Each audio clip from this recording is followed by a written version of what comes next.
한국 같은 가난한 나라가 무슨 배울 점이 있다고 그래? 충격적인 일이 벌어졌습니다. 지금 여기 한국으로 출장을 온 미국 워싱턴 DC 직원들은 이 장면을 목격하고 큰 충격에 휩싸였다고 하는데요. 한국이 가난한 나라라고 생각하고 있던 이들은 한국의 실체를 직접 눈으로 보고 다 같이 패닉에 빠졌다고 합니다. 대체 그들이 목격한 것은 무엇일까요? 오늘의 사연 시작하겠습니다. 안녕하세요. 제 이름은 마이클 리드이고 워싱턴 DC 국회의사당에서 근무하고 있습니다. 저는 미국 국회의사당 건물에 있는 제 책상에 앉아 눈을 굴리지 않으려고 노력했어요. 제 상사인 제시카는 또 한국에 대해 열변을 토하고 있었습니다. 우리는 반드시 한국 국회를 방문해야 해요. 제시카가 테이블을 펜으로 두드리며 말했어요. 우리 문제의 해결책은 그곳에 있다고요. 정말이에요. 우리의 임무는 정부 서비스를 개선할 방법을 찾는 것이었습니다. 한국은 노숙자가 거의 없어요. 제시카가 흥분해서 계속했어요. 도시 건물들은 놀라울 정도로 좋고 버스와 기차는 우리 것보다 더 깨끗하고 더 잘 작동한다고요. 우리가 정말 많이 배울 수 있을 거예요. 그래, 물론이지. 토마스가 저에게 속삭였어요. 한국이 어떻게 미국보다 더 나을 수 있겠어? 그건 불가능해. 저는 동의하며 고개를 끄덕였습니다. 미국이 작은 아시아 국가에서 무엇을 배울 수 있겠어요? 제 생각에 한국은 그저 전쟁에서 회복 중인 가난한 나라였어요. 제가 한국에 대해 아는 것이라고는 뉴스에서 본 북한 문제, 케이팝 음악, 그리고 삼성 휴대폰 뿐이었습니다. 분명 실제보다 더 좋게 말하고 있을 거야. 레이첼이 조용히 말했어요. 그들의 도시가 뉴욕이나 샌프란시스코보다 더 좋을 리가 없어. 하지만 제시카는 포기하지 않았어요. 3주 동안 모든 회의마다 그녀는 한국 여행에 대해 언급했습니다. 결국 많은 논의 끝에 상원은 우리의 서울 연구 여행을 승인했어요. 짐을 싸세요, 팀. 제시카가 자랑스럽게 발표했습니다. 우리는 한국에 갑니다. 저는 여행 준비를 시작하며 한숨을 쉬었어요. 이건 정말 시간 낭비가 될 거야 라고 저는 생각했습니다. 그저 다른 나라의 정부 건물을 보기 위해 세계 반대편까지 여행한다는 것이 믿기지 않았어요. 그날 밤 저는 집에 가서 별로 내키지 않게 여행 가방을 꾸렸습니다. 한국에 대한 정보를 찾아봤지만 제가 읽은 어떤 것도 제 생각을 바꾸지 못했어요. 서울의 높은 건물들 사진은 그저 다른 대도시처럼 보였습니다. 그들이 우리에게 없는 것을 도대체 뭘 가지고 있을까요? 저는 옷을 접으며 궁금해했어요. 우리나라는 세계에서 가장 부유하고 강력한 나라예요. 우리는 다른 곳에서 아이디어를 베낄 필요가 없죠. 다음 날 아침, 우리 팀은 공항에서 만났습니다. 제시카만이 유일하게 들떠 보였어요. 우리 나머지는 그저 상부의 지시를 따르며 형식적으로 움직이고 있었습니다. 한국 정부 관계자들과의 만남을 주선했어요. 제시카가 비행기 탑승을 기다리며 우리에게 말했어요. 그들이 교통 시스템, 의료 시설, 도시 계획 사무소를 보여줄 거예요. 좋아요. 저는 중얼거렸습니다. 정말 기대되네요. 비행기가 이륙하자 저는 창문 밖으로 아래에 있는 워싱턴 DC를 바라보았어요. 저는 더러운 포토맥강, 교통체증으로 가득한 혼잡한 고속도로, 그리고 화려한 정부 건물에서 그리 멀지 않은 낙후된 동네들을 보았습니다. 이것들은 우리가 알고 있지만 해결하지 못하는 문제들이었어요. 결국 우리는 모두 인천국제공항에 도착해 큰 택시에 올라탔습니다. 좌석은 깨끗하고 편안했으며 운전기사는 영어를 조금 할 줄 알았어요. 저는 창문에 머리를 기대고 거의 즉시 잠이 들었습니다. 마이클, 일어나세요. 이것 좀 보세요. 제시카의 목소리가 저를 꿈에서 끌어냈어요. 청계천. 그가 밖에 있는 무언가를 가리키며 말했어요. 도시 한가운데로 아름다운 개울이 흐르고 있었어요. 물은 고향의 강처럼 탁하고 오염된 것이 아니라 수정처럼 맑았습니다. 사람들은 강둑을 따라 평화롭게 책을 읽으며 앉아 있었어요. 심지어 몇몇은 물에 발을 담그고 있었습니다. 잠깐, 이게 안전한가요? 저는 책을 읽고 있는 사람들을 가리키며 제시카에게 물었어요. 그들은 물건을 도난당할까봐 걱정하지 않나요? 제시카는 아는 듯이 미소 지었습니다. 한국은 공공 안전이 뛰어나요. 여기는 범죄율이 믿을 수 없을 정도로 낮아요. 사람들은 자신의 소지품을 자리에 두고 가도 아무도 가져가지 않을 거예요. 저는 믿을 수 없었어요. 워싱턴 DC에서는 개울에 쓰레기가 가득하고 아무도 공공장소에 전화기나 가방을 방치할 엄두를 내지 못합니다. 순식간에 사라질 테니까요. 보세요. 에밀리가 개울 한가운데를 가리키며 외쳤어요. 공공 휴대폰 충전소가 있어요. 그녀 말이 맞았습니다. 사람들이 무료로 휴대폰을 충전할 수 있는 태양광 충전소가 있었어요. 저는 입을 벌린 채 응시했습니다. 이건 그들의 가장 좋은 인프라도 아니에요. 제시카가 자랑스럽게 말했습니다. 지하 쇼핑센터를 보실 때까지 기다려보세요. 지하 뭐라고요? 데니얼이 눈썹을 치켜올리며 물었어요. 지하철역에 있는 쇼핑몰 같은 건가요? 우리는 모두 웃었습니다. 제시카가 과장하고 있다고 생각했거든요. 미국의 지하철역은 보통 더럽고 냄새가 나며 때로는 위험하기도 했어요. 저는 누군가 그런 곳에서 쇼핑하고 싶어 할 거라고 상상할 수 없었습니다. 우리 택시는 지하철 입구 근처에 멈췄고 제시카가 우리를 계단 아래로 안내했어요. 그런데 그녀는 계단 옆에 있는 엘리베이터를 가리켰습니다. 보세요.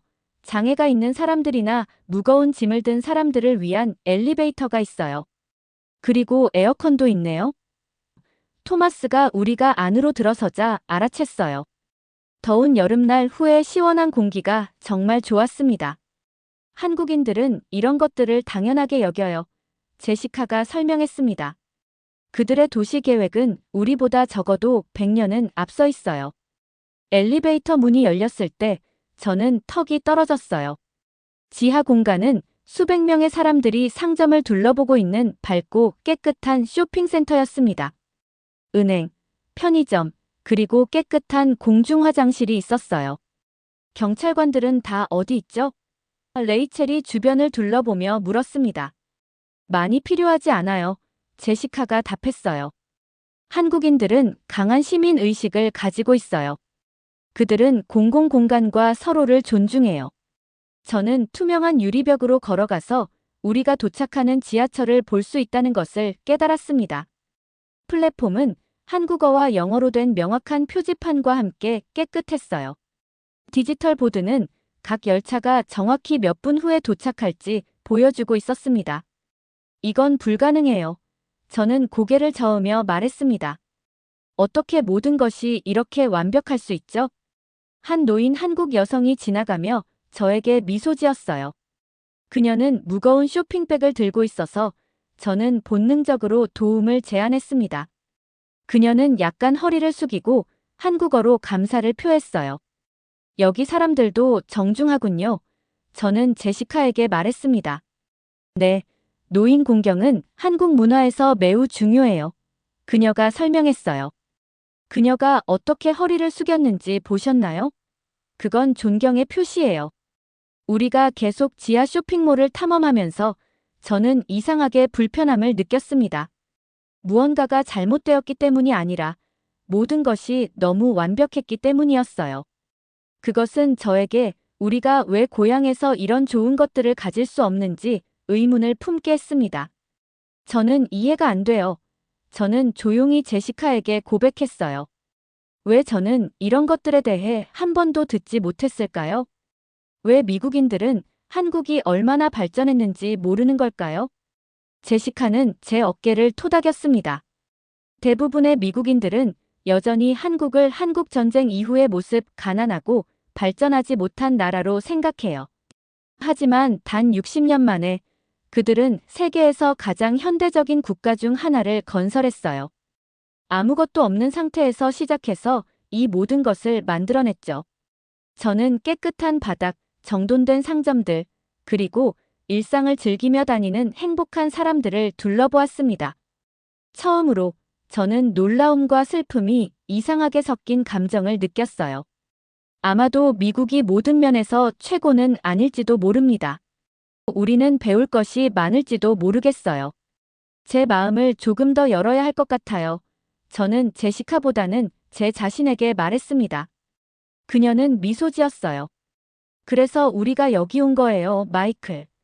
그리고 우리는 이제 막 시작했을 뿐이에요. 우리가 아직 놀라운 지하 쇼핑 구역을 탐험하고 있을 때 저는 고통의 외침을 들었어요. 뒤돌아보니 레이첼이 작은 물웅덩이에서 미끄러지는 장면이 보였습니다. 그녀는 바닥에 부딪히면서 발목을 이상하게 비틀며 넘어졌어요. 아야! 레이첼이 발목을 잡으며 외쳤어요. 그녀의 얼굴은 고통으로 일그러져 있었습니다. 오 이런. 에밀리가 그녀 옆에 무릎을 꿇었어요. 괜찮으세요?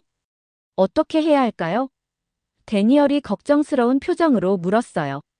택시를 찾아서 병원에 데려가야 할까요? 걱정 마세요. 제시카가 차분하게 말했어요.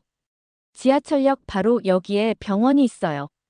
저는 웃음을 참을 수 없었습니다. 병원이요? 지하철역에? 이제 그냥 농담하시는 거죠. 진지하게 말하는 거예요. 제시카가 주장했어요. 한국은 이런 긴급 상황을 위해 많은 지하철역에 의료 클리닉을 가지고 있어요.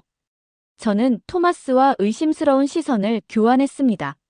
미국에서는 의료 도움을 찾는다는 것은 구급차를 부르거나 비싼 택시를 타고 응급실로 가는 것을 의미했어요. 지하철역 안에 병원이 있다는 생각은 완전히 터무니없게 느껴졌습니다. 그냥 그녀가 일어나도록 도와주고 쉴 수 있는 벤치를 찾아보자고요. 제가 제안했어요. 하지만 제시카는 이미 근처 복도를 가리키고 있었습니다. 저 모퉁이를 돌면 바로 있어요. 저를 믿으세요. 우리는 레이첼이 일어나도록 도왔어요. 데니얼과 저는 그녀가 다친 발을 땅에 닿지 않게 하며 한쪽씩 부축했습니다. 그녀가 확실히 고통스러워 보여서 저는 제시카의 기분을 맞춰주고 그녀의 지시를 따르기로 했어요. 모퉁이를 돌자 저는 걸음을 멈췄습니다. 거기에는 한국어와 영어로 지하철 의료 클리닉이라고 명확하게 적힌 표지판이 있었어요. 믿을 수 없어요. 토마스가 속삭였습니다. 말씀드렸잖아요. 제시카가 미소를 지으며 말했어요. 클리닉에는 우리가 다가가자 자동으로 열리는 유리문이 있었습니다. 안은 모든 것이 깨끗하고 현대적으로 보였어요. 대기실에는 편안한 의자들이 있었고 안정감을 주는 색상으로 칠해져 있었습니다. 깔끔한 유니폼을 입은 간호사가 즉시 우리에게 다가왔어요. 그녀가 발목을 삐었어요. 제시카가 레이첼을 가리키며 설명했습니다. 간호사는 고개를 끄덕이고 우리에게 따라오라고 손짓했어요. 서류 작업도 기다림도 보험에 대한 질문도 없었습니다. 몇 초 안에 우리는 레이첼이 쿠션이 있는 테이블에 앉을 수 있는 진찰실에 있었어요. 의사는 몇 분 후에 나타났습니다. 그는 젊었고 완벽한 영어를 구사했어요. 발목을 한번 살펴볼게요. 그가 친절하게 말했습니다. 그는 부드럽게 레이첼의 발을 검사하며 어디가 아픈지, 어떻게 다쳤는지 물었어요. 가벼운 염좌입니다. 의사가 결론을 내렸어요. 골절은 없지만 앞으로 며칠 동안은 조심하셔야 해요. 그는 재빠르게 전문적인 붕대로 레이첼의 발목을 감싸고 진통제를 주었습니다. 전체 과정은 15분도 걸리지 않았어요. 결제 시간이 되자 저는 마음의 준비를 했습니다. 미국에서는 이런 응급방문이 보험이 있어도 수백 달러의 비용이 들었을 거예요. 저는 이미 팀원들끼리 어떻게 비용을 나눌지 생각하고 있었습니다. 5만 원입니다. 접수원이 미소와 함께 말했어요. 제시카가 번역했습니다. 약 45달러예요. 45달러밖에요? 저는 믿을 수 없었어요. 예약 없이 응급 방문인데도요? 한국에서는 의료 서비스가 저렴해요. 제시카가 설명했어요. 그리고 이것 좀 보세요. 그녀는 환자들이 예약할 수 있는 디지털 터치 스크린을 가리켰습니다. 그들의 의료 시스템은 완전히 디지털화되어 있고 효율적이에요. 미국에서는 응급실에서 몇 시간을 기다려야 할 거예요. 레이첼이 붕대를 감은 발목을 시험해보며 말했습니다. 그리고 비용은 10배는 더 들 거고요. 어떻게 비용을 그렇게 낮게 유지할 수 있는 걸까요? 제가 이제는 진심으로 궁금해하며 물었어요. 그들의 시스템은 효율적이고 모든 사람이 접근할 수 있도록 설계되어 있어요. 제시카가 설명했습니다. 의료 서비스는 사치가 아닌 권리로 여겨져요.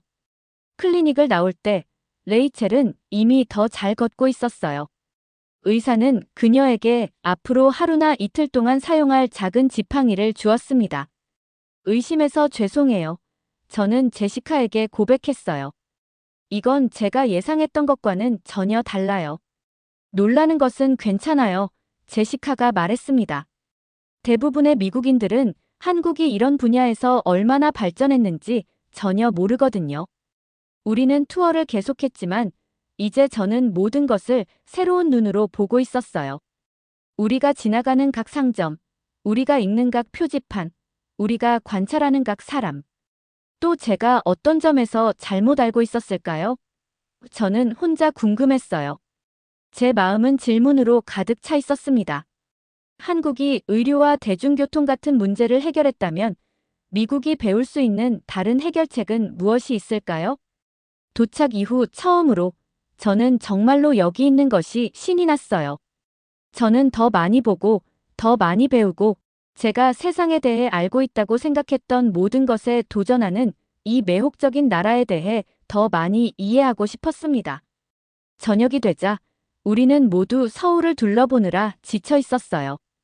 우리 호텔은 지하철역에서 멀지 않았고, 저는 그 짧은 걸음 동안에도 더 많은 놀라운 것들을 보게 되어 놀랐습니다. 인도는 넓고 완벽하게 매끄러웠어요. 도로 표지판에는 밤에도 쉽게 읽을 수 있는 조명이 있었습니다. 심지어 쓰레기통도 다양한 종류의 쓰레기를 위한 별도의 투입구가 있는 첨단 기술을 갖추고 있었어요. 이곳은 마치 미래에서 온 것 같아요. 저는 호텔 로비에 들어서며 토마스에게 속삭였습니다. 호텔 직원들은 정중한 인사로 우리를 맞이하고 객실 열쇠를 건네주었어요. 제 방은 작았지만 매우 현대적이었고 문 옆에는 조명부터 온도까지 모든 것을 제어할 수 있는 디지털 패널이 있었습니다. 저는 하루 종일의 모험으로 지쳐 있었고 상쾌하게 씻고 싶었어요. 화장실에 들어가서 세면대 수도꼭지를 틀어 얼굴을 씻으려 했습니다. 나오는 물은 어쩐지 다르게 보였어요. 제가 익숙한 것보다 더 맑았습니다. 저는 얼굴에 물을 튀기려고 손을 모았다가 멈췄어요. 말도 안 돼요. 저는 손 안에 물을 바라보며 큰 소리로 말했습니다. 수도꼭지에서 필터를 찾아봤지만 찾을 수 없었어요. 너무 놀라서 소리를 질렀습니다. 몇 초 안에 제 문을 두드리는 소리가 들렸어요. 문을 열었을 때 토마스, 에밀리, 그리고 데니얼이 걱정스러운 표정으로 서 있었습니다. 무슨 일이에요? 토마스가 걱정스러운 표정으로 물었어요. 소리치는 것을 들었어요. 이 물이요. 저는 화장실을 가리켰습니다. 너무 깨끗해요. 필터가 없는데도 물이 완전히 깨끗해 보여요. 그들은 수돗물을 보기 위해 저를 따라 화장실로 들어왔어요. 에밀리는 수도를 틀고 흐르는 물 아래 손을 대었습니다. 염소 냄새가 안 나요. 그녀가 알아챘어요. 정말 너무 맑네요. 제시카가 문간에 나타났습니다. 한국은 세계에서 가장 좋은 수질을 가진 나라 중 하나예요. 그녀가 미소를 지으며 설명했어요. 수돗물을 직접 마시고 심지어 요리에도 사용할 수 있어요. 완전히 안전하답니다. 저는 충격을 받았어요. 워싱턴 DC에서는 물이 종종 설거지 후 그릇에 하얀 막을 남기곤 했고 우리 중 많은 사람들이 필터를 사용하거나 생수를 구입했습니다. 수돗물을 직접 마신다는 생각은 위험해 보였어요. 샤워를 한번 해보세요. 제시카가 제안했어요. 물이 너무 깨끗해서 샤워 후에는 피부가 부드럽게 느껴질 거예요. 그날 저녁, 제가 지금까지 경험한 최고의 샤워를 즐긴 후 저는 집에 이메일을 보내기 위해 침대에 앉았습니다. 제가 본 모든 놀라운 것들에 대해 가족에게 이야기하고 싶었어요. 하지만 이메일을 작성하는 동안 제 노트북 배터리가 방전되었습니다. 저는 충전기를 빌리기 위해 제시카의 방으로 갔어요. 제 노트북이 꺼졌는데 어댑터를 가져오는 걸 잊었어요. 제가 설명했습니다. 제가 사용할 수 있는 충전기가 있나요? 사실 이 호텔은 무료 노트북 대여 서비스를 제공해요. 그녀가 대답했어요. 그리고 한국 어디에서나 무료 고속 와이파이가 있어요. 무료 와이파이라고요? 데니얼이 우리의 대화를 우연히 들은 복도에서 끼어들었어요. 미국에서는 호텔이 하루에 15달러씩 인터넷 접속료를 받는데요. 여기서는 인터넷이 전기나 물처럼 기본 필수품으로 여겨져요. 제시카가 설명했습니다. 한국은 세계에서 가장 빠른 인터넷 속도를 가지고 있고 모두에게 저렴하고 접근하기 쉽답니다. 저는 호텔 노트북을 빌려 웹페이지가 얼마나 빠르게 로드되는지 놀랐어요. 연결 속도는 제가 집에서 사용하는 것보다 적어도 10배는 빨랐습니다. 저는 이메일을 보내고 인터넷에서 한국에 대해 더 조사하기 시작했어요. 저는 1950년대 한국 전쟁 이후 이 나라가 세계에서 가장 가난한 나라 중 하나였다는 것을 알게 되었습니다. 대부분의 건물들이 파괴되었고 사람들은 굶주리고 있었어요. 하지만 불과 몇십 년 만에 한국은 스스로를 지구상에서 가장 발전된 국가 중 하나로 변모시켰습니다. 그들은 어떻게 한 걸까요? 저는 크게 생각했어요. 어떻게 모든 것을 그렇게 완벽하게 재건할 수 있었을까요? 레이첼이 열린 제 문을 두드렸는데 그녀의 발목은 훨씬 좋아 보였어요. 우리 중 몇 명이 호텔 레스토랑에서 저녁을 먹으려고 해요. 함께 하실래요? 물론이죠. 저는 노트북을 닫으며 말했습니다. 이곳에 대해 정말 많은 질문이 있어요. 저녁 식사 때 우리 팀은 큰 테이블에 둘러앉아 지금까지 한국에 대한 인상을 나누었습니다. 얼마나 안전하게 느껴지는지 믿을 수 없어요. 에밀리가 말했어요. 한 여성이 카페에서 화장실에 가면서 의자에 가방을 걸어둔 것을 봤는데 아무도 손대지 않았어요. 그리고 대중교통이 놀라워요. 데니얼이 덧붙였습니다. 지하철 지도는 한국어를 읽지 못해도 이해하기 쉬워요. 저는 그냥 제 발목 치료가 기뻐요. 레이첼이 웃으며 말했습니다. 빠르고 전문적이고 저렴하게요.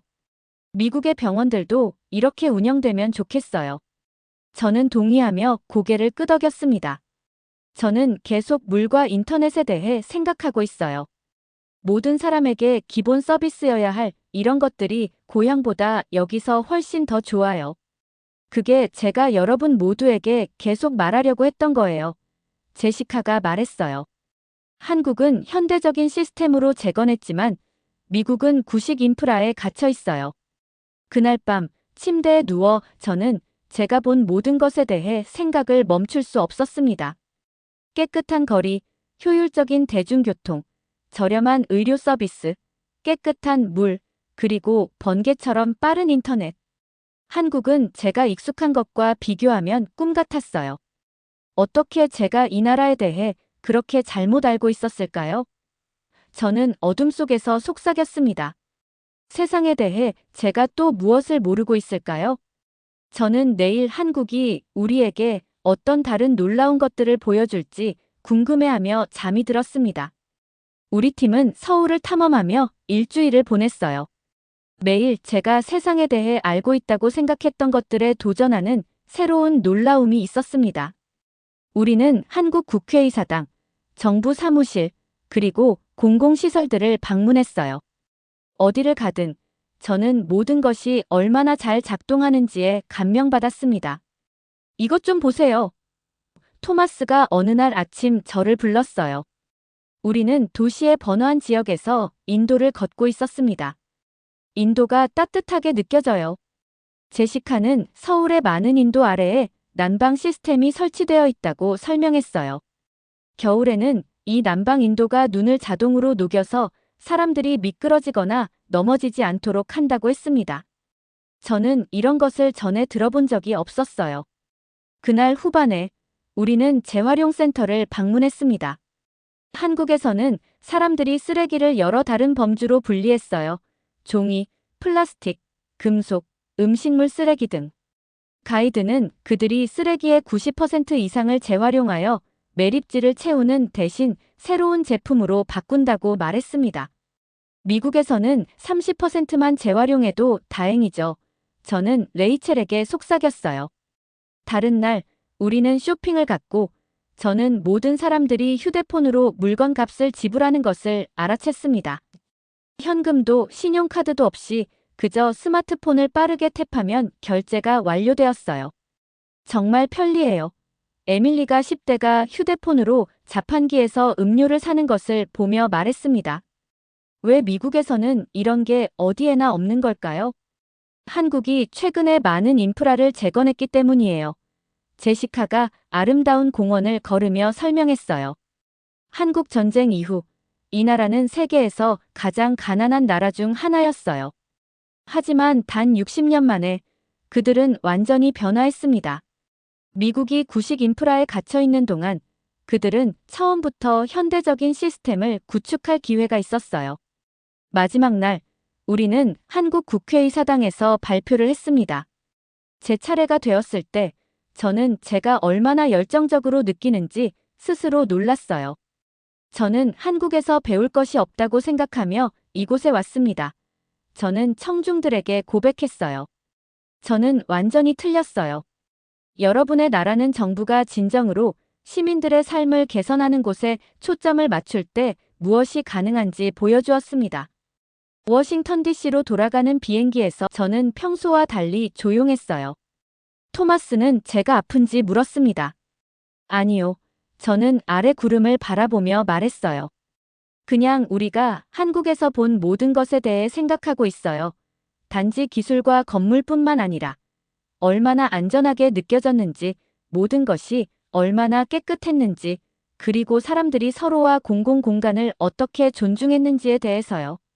미국으로 돌아온 지 일주일 후, 저는 큰 결정을 내렸습니다. 저는 상사의 사무실로 걸어가서 사직서를 제출했어요. 그만두시는 건가요? 그가 놀라서 물었어요. 하지만 왜요? 여기 좋은 직장이 있잖아요. 한국으로 이사 갑니다. 저는 발표했어요. 서울의 한 학교에서 영어를 가르치는 자리를 받아들였어요. 한국의 언어와 문화를 배우는 시작점이 될 거예요. 제 동료들은 이 소식을 들었을 때 충격을 받았습니다. 정말 미국을 떠나시는 건가요? 레이첼이 제 송별 점심 식사 중에 물었어요. 네, 저는 자신감 있게 고개를 끄덕였습니다. 한국에서의 일주일이 제가 사물을 보는 방식을 바꿨어요. 저는 공공의 이익과 효율성을 가치 있게 여기는 곳에서 살아보고 싶어요. 저는 그들의 도시 계획 접근 방식을 배우고 언젠가 그 아이디어들을 미국으로 가져오고 싶어요. 제시카는 놀라지 않았어요. 그녀는 저에게 큰 포옹을 해주었습니다. 때로는 우리가 성장하기 위해 우리가 아는 것 밖으로 나가야 해요. 그녀가 말했어요. 한국은 당신에게 정말 많은 것을 가르쳐 줄 거예요. 3개월 후, 저는 제 전 동료들에게 서울의 새 아파트, 한국어 교재, 그리고 제가 매일 아침 조깅하는 아름다운 한강의 사진과 함께 이메일을 보냈습니다. 여기서의 삶은 놀라워요. 저는 썼어요. 버스와 기차가 빠르고 저렴하게 도시 어디든 데려다 줍니다. 제 아파트 건물에는 무료 고속 인터넷과 제가 지금까지 맛본 가장 깨끗한 물이 있어요.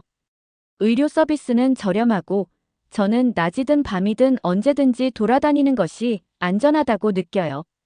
저는 제가 배운 것을 요약하는 생각으로 이메일을 마쳤습니다. 때로는 우리가 정상이라고 생각하는 것이 실제로 일을 하는 최선의 방법이 아닐 수 있어요. 한국 여행은 제가 알고 있다고 생각했던 것에 의문을 품고 새로운 아이디어에 열린 마음을 갖도록 가르쳐 주었습니다. 여러분 모두가 언젠가 방문할 기회를 얻어 현대 한국에서 일어나는 놀라운 일들을 직접 보기를 바랍니다. 그 이메일을 보내면서 저는 아파트 창문 밖으로 반짝이는 서울의 도시 불빛을 바라보았어요. 제 여정은 이제 막 시작되었고 저는 이 멋진 나라가 다음에 저에게 무엇을 가르쳐 줄지 기다릴 수 없었습니다. 오늘의 사연은 여기까지입니다. 끝까지 시청해주셔서 감사합니다. 1초 만에 클릭할 수 있는 구독과 좋아요는 저에게 너무 큰 힘이 됩니다. 감사합니다.